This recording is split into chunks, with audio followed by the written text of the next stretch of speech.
Gracias amigos y amigas por continuar con su espacio Detalle Semanal. Precisamente como les habíamos anunciado, tenemos aquí como nuestro entrevistado central al licenciado Alexis Martínez, quien precisamente es decano de Economía de la Facultad de Ciencias Económicas y Sociales de la Universidad Autónoma de Santo Domingo, catedrático y sobre todo amigo de este espacio. Así que muy buenas tardes y bienvenido. Así es, bien, gracias de nuevo aquí. Sí, claro. Una tarde muy bonita a tratar de compartir con ustedes algunas inquietudes que normalmente se tienen en este campo de las ciencias económicas y sociales. Así mismo es. Qué movido, qué constante, ¿verdad? Sí, Es el campo de las ciencias económicas y sociales. Es un campo muy vivo. sí. Y precisamente el país durante estas semanas, estas últimas 2 semanas, ha tenido mucho de qué hablar con el tema económico. Hay unas preocupaciones que la analizaremos en algún momento dentro de la entrevista, pero hay un tema de colocación de bonos, hay un tema de cómo eso nos puede llevar a lo mejor a un incremento de la deuda, o sea, cómo eso puede beneficiar o afectar la economía de la República Dominicana. Me gustaría escuchar su análisis en ese punto. Bien, sí, comenzando con el tema de la colocación de bonos. Sí. Nosotros como Facultad de Ciencias Económicas y Sociales hemos sido muy claros al país. Hemos saludado muchas medidas para mantener el ambiente macroeconómico que actualmente se tiene y que se han tomado como política económica en el país, pero a la vez hemos sido extremadamente críticos con el tema de la deuda. Nosotros desde que llegamos como decano y el cuerpo que nos acompaña ya en la facultad hemos hecho estudios del impacto de la deuda, de cómo esto está afectando significativamente o puede afectar significativamente y comprometer significativamente el futuro del país. Y en esa parte, creo que si pudiéramos decirlo, podemos decir que dentro de todos los puntos positivos que puede haber tenido la actual política económica, creemos que ese es el puntito negro que siempre vamos a estar llamando la atención. ¿Por qué vamos a estar llamando la atención? El punto negro es el tema de la deuda. Sí, ¿por qué vamos a estar llamando la atención? Porque es un tema que por la naturaleza de nuestro país, es un país que siempre señalo el caso de Puerto Rico, es el caso que más nos impacta. Puerto Rico venía atravesando por unos episodios difíciles, pero se puso en condiciones todavía mucho más difíciles cuando vino el fenómeno natural del huracán María. Eso pasa con República Dominicana, que nosotros estamos en la ruta de los huracanes. Entonces, cualquier situación de cambio climático, de temas vulnerables, en temas de cualquier catástrofe medioambiental. Sí, incluso de geopolítica internacional, elementos incluso que no tienen, variables exógenas que a veces no tienen que ver con nosotros, puede afectar significativamente la estabilidad macroeconómica que tenemos y puede afectar significativamente los ingresos y nos puede afectar en el tema del pago de la deuda. Entonces todo lo que se ve muy bonito, todo lo que se ha ganado en un abrir y cerrar de ojos lo perdemos. Entonces siempre vamos a estar insistiendo que debemos Cuando decimos, por ejemplo, que lo perdemos, es muy importante puntualizar ahí. Cuando dice lo perdemos, es como dicen, podemos en cualquier momento perder nuestra capacidad de pago. Por eso, precisamente a eso nos referimos, no solamente nuestra capacidad de pago. Nosotros podemos perder el tema del crecimiento económico que llevamos, los niveles de crecimiento económico promediando 5 o 6% los últimos años. Podemos perder el tema de la estabilidad cambiaria, que tenemos una depreciación de la moneda hasta cierto punto bien controlada. Podemos perder el tema importantísimo de los índices de inflación, que es de lujo el que tenemos, por así decirlo. Es decir, son muy bajos, muy controlados. Todo eso se puede perder de un momento a otro si no tenemos capacidad de pago. Entonces, esos son los elementos que nosotros siempre vamos a estar llamando la atención, como universidad, como facultad. ¿Y cómo podemos perder como país nuestra capacidad de pago de esa deuda que tenemos ahora mismo? Mira, hay un tema, y si ustedes se fijan, nosotros tenemos un presupuesto que viene haciéndose cada año con déficit fiscal. Entonces, todo el que se le debe quiere que se le pague. Vimos en esta semana como el Ministerio de Hacienda señalaba con mucha satisfacción que hemos pagado cerca de 14.000 millones de pesos en los últimos años en materia de pago de deuda. Pero ¿qué pasa? En algún momento, si nuestra economía no crece al ritmo que se está esperando, o en algún momento por algunas variables exógenas podemos vernos afectados y caer en la poca capacidad de pago por diferentes razones. Una de ellas fue esa que le dije, que la economía no produzca los recursos que se ameritan o que los niveles de ingresos esperados no crezcan al nivel en que se está esperando. Sí. Afortunadamente todo eso se está cumpliendo. Mientras se está cumpliendo todo eso está bien. El problema es cuando no se cumple, entonces podemos caer en default y claro, eso genera entonces en caer en moratoria, y las moratorias son muy peligrosas, vienen los intereses, vienen entonces la política de los organismos internacionales que vienen entonces a hacer los ajustes y a recomendar los ajustes del lugar, que ya lo hemos vivido, nosotros vivimos esos procesos. Los ajustes en la década como de los apretar 80, las tuercas ahí, a principios del 2000, sí, y entonces ese es el peligro en materia de la deuda.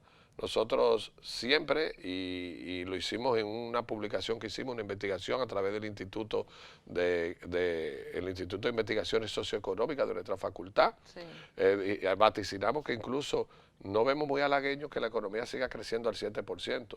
Nosotros pensamos que podía bajar a unos niveles menores. Por ejemplo, para este año nosotros vaticinamos. ¿Y por qué? ¿Por qué ese contraste? Porque cuando uno normal, ¿verdad? Los que no somos economistas, vemos que crece a un 7, entendemos que es muy positivo. Sí. Entonces, ¿por qué ustedes entienden que no es tan bueno que crezca tan alto? No, al contrario, es bueno que crezca al 7%. Incluso tenemos una economía que crece de manera envidiable. El problema no está ahí.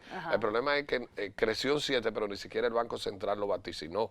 Es decir, ningún organismo internacional vaticinó que nosotros crecimos por una casualidad. Y es como una casa de familia. Tú te acostumbras a tener, no vamos a decir por una casualidad, pudieron haber habido elementos de política económica y situaciones, pero que tú no la garantizas que sigan creciendo a ese nivel.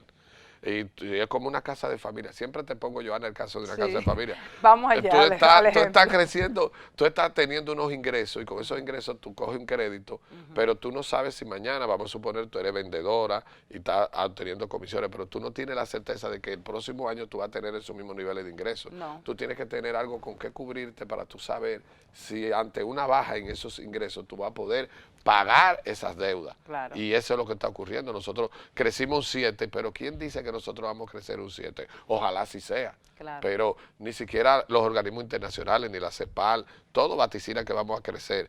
Nosotros mismos como facultad estimamos que vamos a crecer entre un 5 y un 5.5.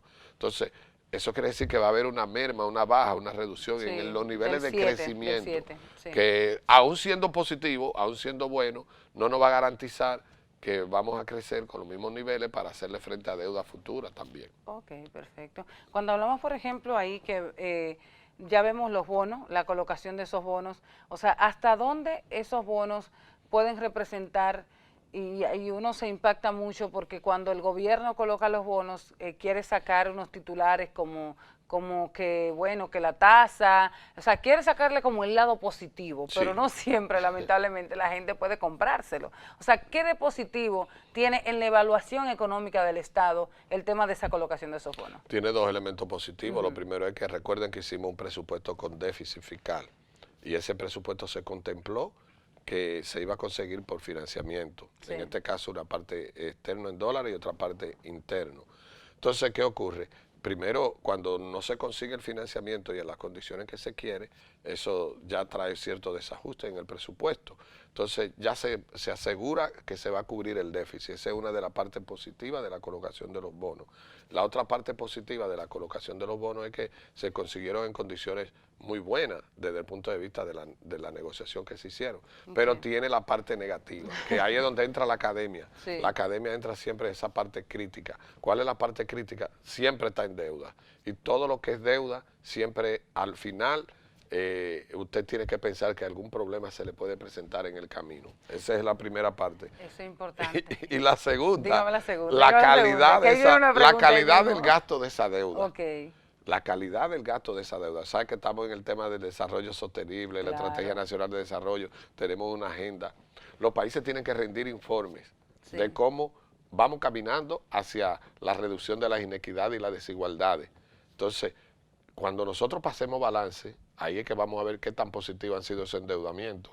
Cuando nosotros pasemos balance, si nosotros como país podemos decir que avanzamos en reducción del analfabetismo, que avanzamos en maternidad materna, reducción de la pobreza, en todos esos objetivos señalados en los Objetivos de Desarrollo Sostenible, tú podrás decir que esos bonos fueron positivos. ¿Por qué? Porque tú los indicadores los pudiste mejorar significativamente. Estás ayudando a construir un mundo con menor desigualdad, con mayores oportunidades para los que menos tienen. Está trazando la ruta de la Estrategia Nacional de Desarrollo y los Objetivos de Desarrollo Sostenible. Entonces, eso hay que verlo en su momento. ¿Cómo va a impactar la calidad de esa deuda? Ese es el tema más importante también. Sí, claro. Entonces, aquí no está muy claro en nuestro país, salvo los anuncios que se hacen a favor o en contra, dependiendo del partido político, que tan claro, buena, claro. que tan mala. Nosotros como universidad tenemos un escenario ahí. Las ¿Cuál? universidades deben de ser un ente de investigación. Nosotros ya estamos introduciéndonos al tema de los Objetivos de Desarrollo Sostenible y por lógica la Universidad del Estado, la Universidad Pública, puede aportar mucho para ayudar al gobierno a medir y a dejarse acompañar en tema del impacto de esas deudas para cumplir con las estrategias del desarrollo sostenible. Que no se deja acompañar ahora mismo todavía. Para cumplir con el tema del cumplimiento de las metas de todo lo que es de la Estrategia Nacional de Desarrollo. Pero entonces significa que el gobierno no utiliza su propia universidad, ¿verdad? Porque es una universidad estatal la que tenemos, aunque es autónoma, pero, o sea, no utiliza los propios recursos que tiene a través de la universidad para poder investigar y llevar eso, como dicen, en un estudio constante y sistemático. Qué buena pregunta, interesantísima, porque esto hay que verlo desde las dos aristas, hay que verlo desde las dos caras. La primera cara es que efectivamente hay una política de austeridad muy fuerte con el tema de la Universidad del Estado y el presupuesto, que el presupuesto no se da ni siquiera cerca del 1% y se le debería de dar un 5% del presupuesto. Y de ahí se supone que la universidad debe sacar las partidas correspondientes para la investigación, para organizar esos foros, para organizar esos debates en un ambiente totalmente plural, en un ambiente totalmente democrático, para que salga la realidad en materia de avance de los procesos, de cómo va el gobierno, dónde deben de estar los procesos de mejora. Pero la universidad no tiene recursos para eso. Aprovechamos el escenario, ahora que se va a entrar el tema de presupuesto, para pensar en que el Estado debe pensar en su universidad estatal como el eje fundamental, como ocurre en muchos países del mundo, para que le ayude y le acompañe en estos procesos de la búsqueda de la verdad, para poder dar un paso con medidas mucho más concretas. Pero también tenemos que hacernos críticas internas como universidad. Posiblemente hasta este mismo año, la universidad había estado un poco pasiva también en la búsqueda de ese acompañamiento hacia el Estado.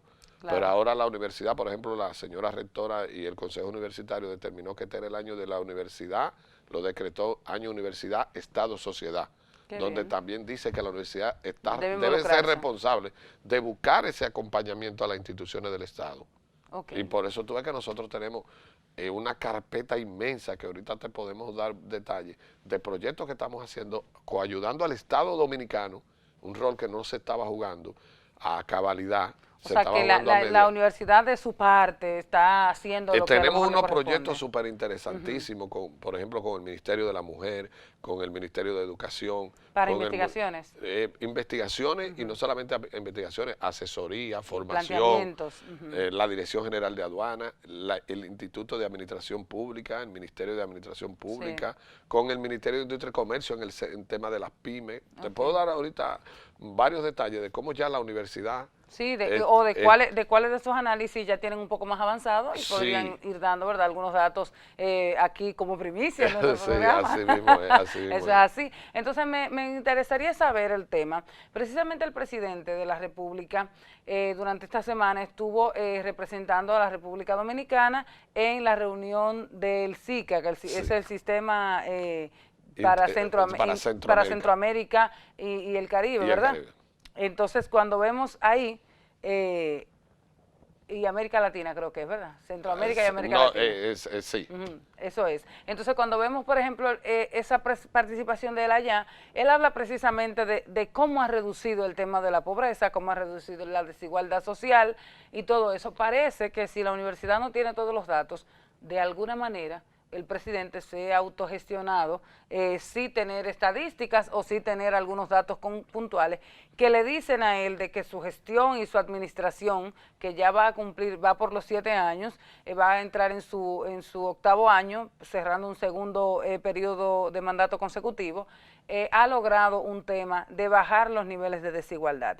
Ustedes como universidad, usted como profesional de la área financiera, ¿entiende de que en la República Dominicana esto sí ha impactado a la vida del dominicano? O sea, que sí hemos tenido se ha asimilado ese cambio y se ha visto ese cambio.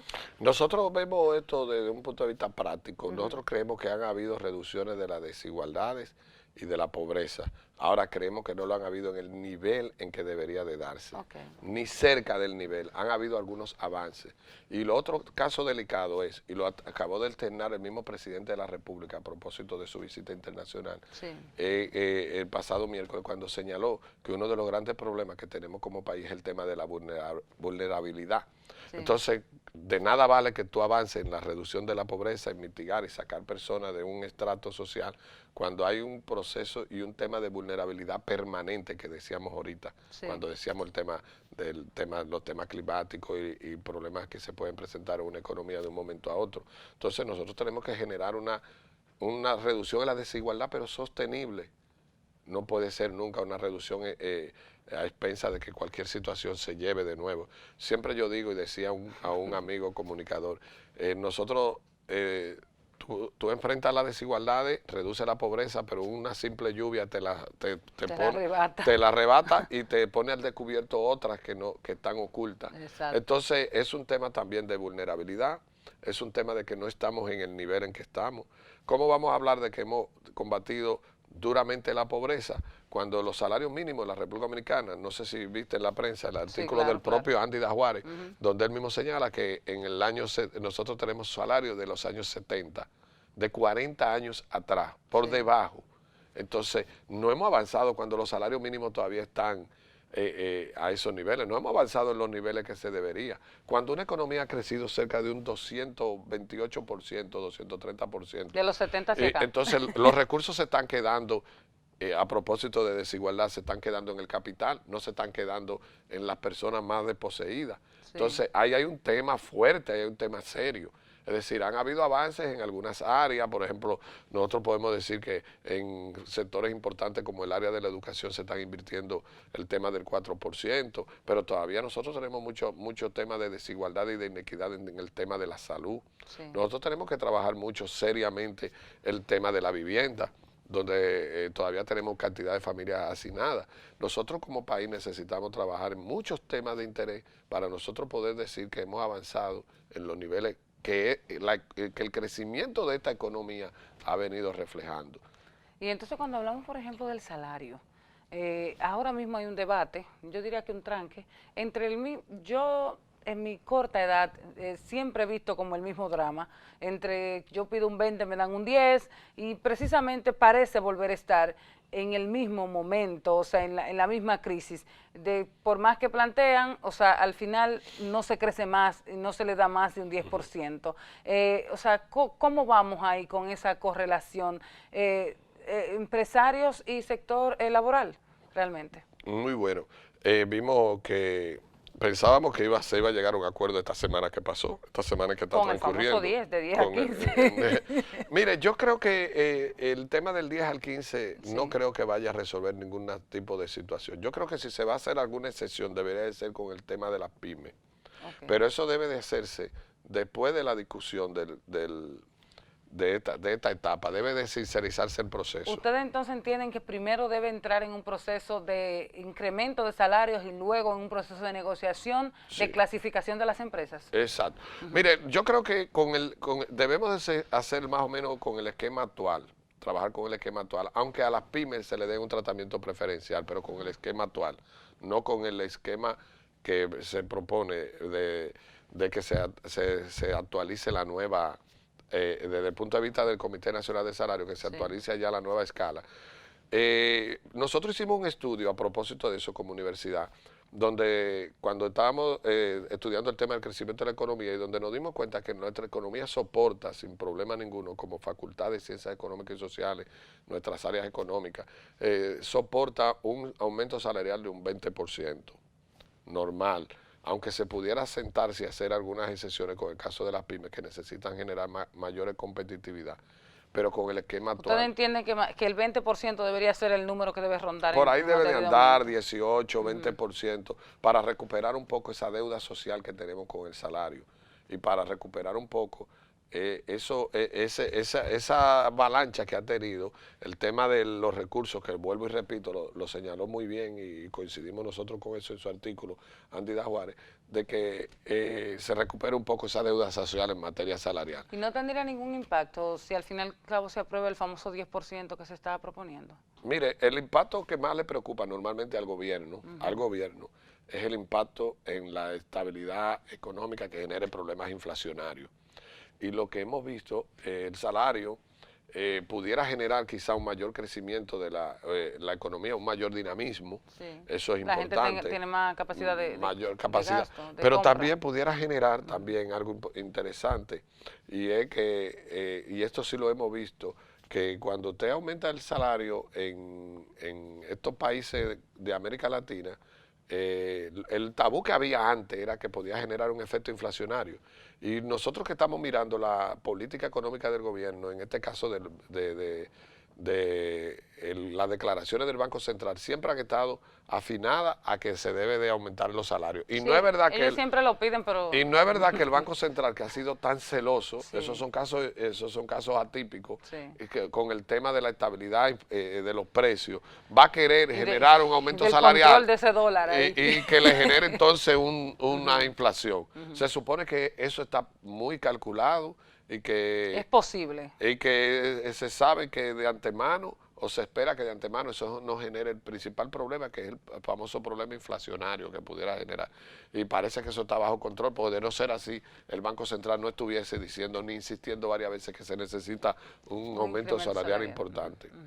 Entonces, en el caso del aumento de salario en la República Dominicana, y creo que a mí me preocupa un poco lo que le llamó a usted la atención, sobre todo de ese artículo que mencionaba, de esa deuda social que tiene la República Dominicana. ¿Cómo entiende usted debería estar el salario de la República Dominicana hoy día, tomando en consideración la realidad de la canasta básica familiar? Fíjese, precisamente la canasta nuestra ronda por encima de los 30,000 pesos. Y nosotros con los 20,000 pesos todavía habrá un déficit. Es decir, todavía tendremos un déficit para los servidores de salario mínimo, los trabajadores del salario mínimo. Entonces, pero tampoco el problema es que tú tienes que ser objetivo, tú no puedes tampoco cargarle a los sectores productivos un salario que le genere entonces baja competitividad. Nosotros lo que creemos que deben de tomarse, porque también siempre ahorita yo creo que fue fuera de cámara, te hablaba de los escenarios externo, tú tienes que compararte con otros países. Si nosotros nos miramos actualmente, nuestros salarios están desde hace años por debajo de países con economía más baja que nosotros, Nicaragua, El Salvador, Guatemala, y nosotros tenemos salarios más bajos. Y ahorita me preguntaste que cómo impactaría el tema del salario. Algunos dicen que, bueno, que algunos empresarios de zona franca se pueden ir a China, se pueden ir, pero lo que sucede es que el tema salarial ha estado mejorando bastante en esos países. Entonces nosotros no creemos que eso vaya a afectar tanto tampoco. Ahí coincidimos de nuevo con el tema del artículo señalado anteriormente. Ya lo habíamos previamente nosotros establecido en nuestro análisis. Actualmente lo que dice ahí, nosotros lo habíamos visto también en el análisis de la Escuela de Economía de la Facultad de Ciencias Económicas y Sociales de nuestro instituto, hace varios meses. Entonces, nosotros creemos que hay que sincerizar el salario un poquito, pero no vamos a soñar. No vamos a soñar, porque tampoco no podemos quitarle competitividad al sector empresarial. No, claro, nosotros estamos en el año de la competitividad, entonces tenemos que buscar el equilibrio. Y creo que la meta, y nosotros lo que proponemos siempre es que se avance. Cada vez que tú das un paso, tú avanzas hasta llegar a... No que después tengamos que devolverlo. Exacto, esa es la realidad. Licenciada, vamos a hacer una pausa de publicidad, pero cuando retornemos hablaremos sobre esos planes, esos estudios que está haciendo la Universidad Autónoma de Santo Domingo en su facultad Facultad de Ciencias Económicas y Sociales, pero también hablaremos del impacto, ¿verdad?, que va a tener y que desde ya está teniendo el proceso electoral en la economía de la República Dominicana. Hacemos una pausa de publicidad y ya retornamos.